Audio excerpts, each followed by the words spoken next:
Hello, I am the cartoonist M. Rashid. I made this cartoon in the summer of last year, and it's actually titled Monopoly, the primary weapon of systemic racism.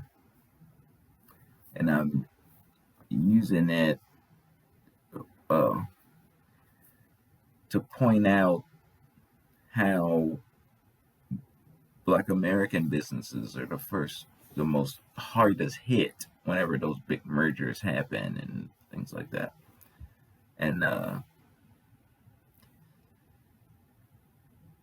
what is done about it? If mega corporate is allowed to do whatever they want with impunity, destroy our economy, our national economy, so that the only they can reap the big profits of industry and stuff. Is that if they're allowed to be that way, how do they shut it up? How do they fix it? They fix it with propaganda, indoctrination, pretending that didn't happen, pretending that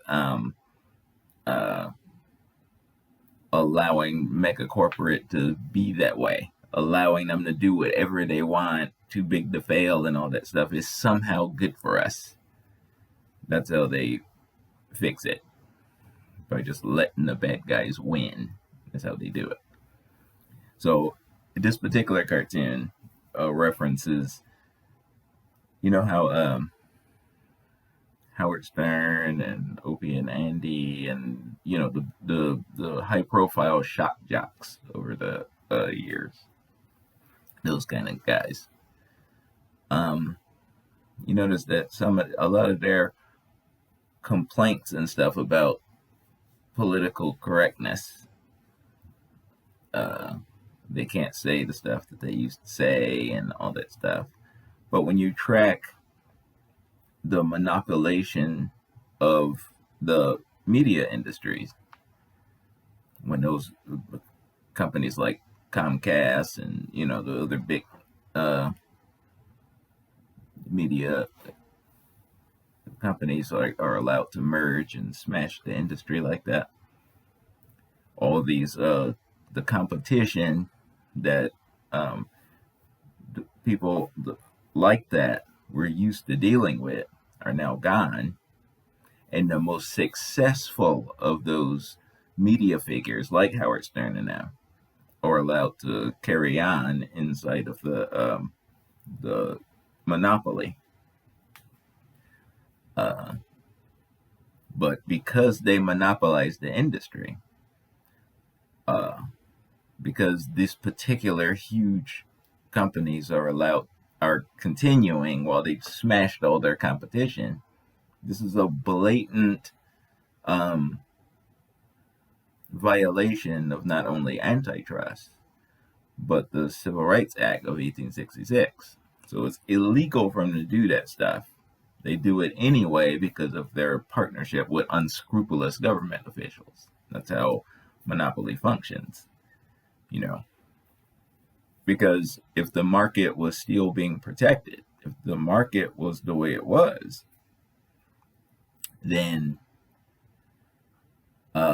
they couldn't monopolize. They can't monopolize without the government, who's supposed to protect the markets, not doing its job. If the government isn't doing its job, like the last video, I pointed out the FTC and the FCC, instead of doing their job, they send a team of their specialists to corporate to help corporate find a loophole to cheat. That's what they do.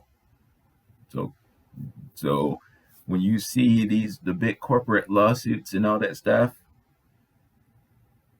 against competition law, you're trying to violate competition law to do your big super mergers, the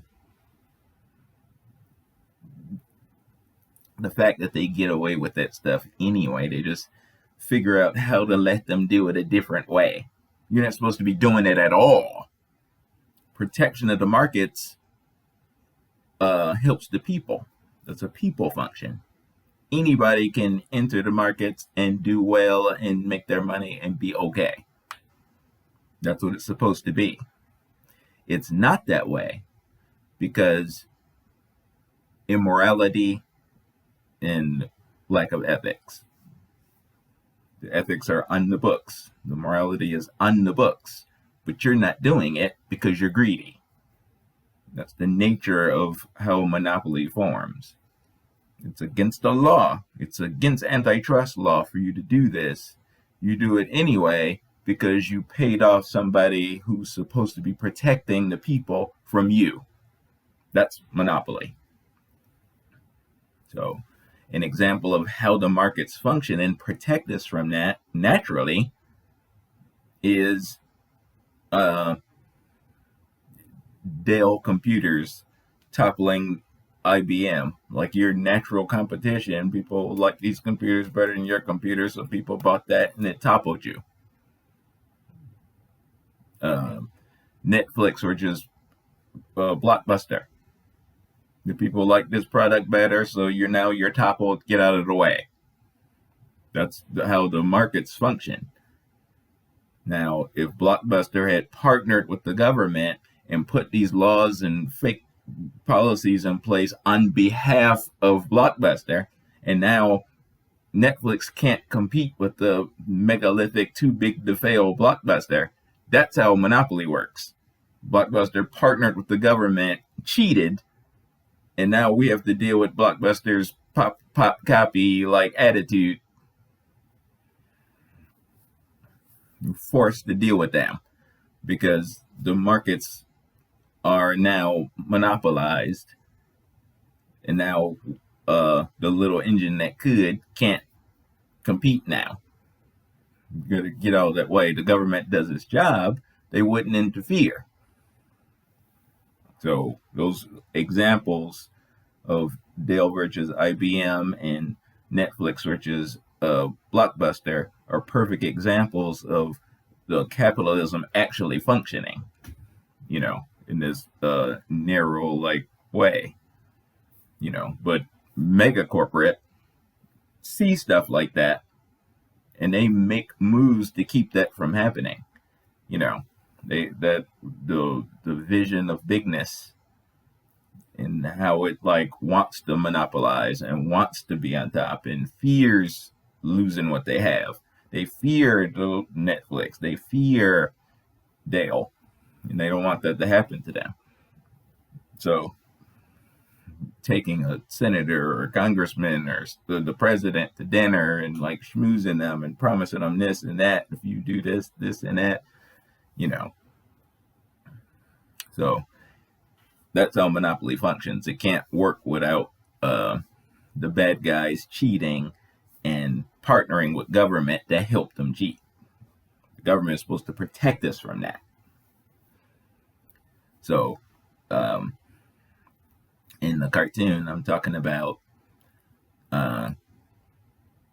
hiding the immoral illegality base of monopoly. And with my people, they pretend that progress, they pretend that racism is being fought by allowing the people's attitude, you're violating the sticks and stones may break my bones, but words will never hurt me principle with the way that the left uses political correctness. We talked about how the right uses it. The right uses political correctness as to encode their racism speak. They're saying stuff and doing stuff and hiding behind this wall. That's how the right uses political correctness. From Lee Atwater's State Rights, Blackie, cover that over with state rights. So when he says this, it means this. Your entire playbook was given away by Lee Atwater on the hot mic. You cannot deny it. On the left, they use political correctness to hide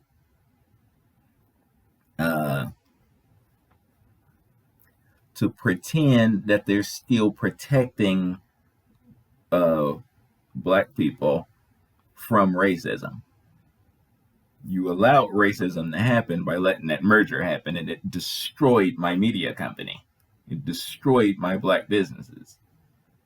But you pretend that it didn't happen by now the top shock jocks who are at the top of that chain now. You pushing on them and keeping them from using the N-word, and you're pushing against them and being overbearing and micromanaging over their art to pretend like the actual racism didn't just happen. So like, I'm no longer employed. My media business is gone because you let that merger happen. But to hide it, you're zero tolerance for the N-word. That's how you hide the actual evil. Now I'm locked out of the multi-billion dollar media industry wealth building side, and you hide that by being extra politically correct about the N-word and what the stars can say or not. It's hard to tell if people like Opie and Andy, and I know that the story of them is gone, but I'm still using their name because you know them. Opie and Andy and Howard Stern and them, whether they actually recognize that. Because when they complain from the low level. These are multi-millionaire stars and stuff who are like the kings of industry. But when they complain about what's happened to them, your competition is gone. So to hide that fact that you don't have competition, now you're the only game in town. Now there's huge mergers happen, monopolize the industry. You're at the top of this food chain. They want the big stars to like still bring in the viewers and the listeners and stuff like that. So you get to stay. All your competition is gone because they didn't make it, and the markets were collapsed. So they hide that fact by acting like they're protecting the Black American with a zero tolerance for name calling. I don't get to like build wealth in the markets, but you're protecting me by saving my ears from the N-word. So that's nonsense. That's the hypocrisy and the sliminess of the left in partnership with the sliminess of the right. That's how it functions. Racism is 100% bipartisan in every way, and it's always connected to the money. When you play around with the wording and the verbiage and the name calling and stuff, that's just hiding what's real. It means nothing.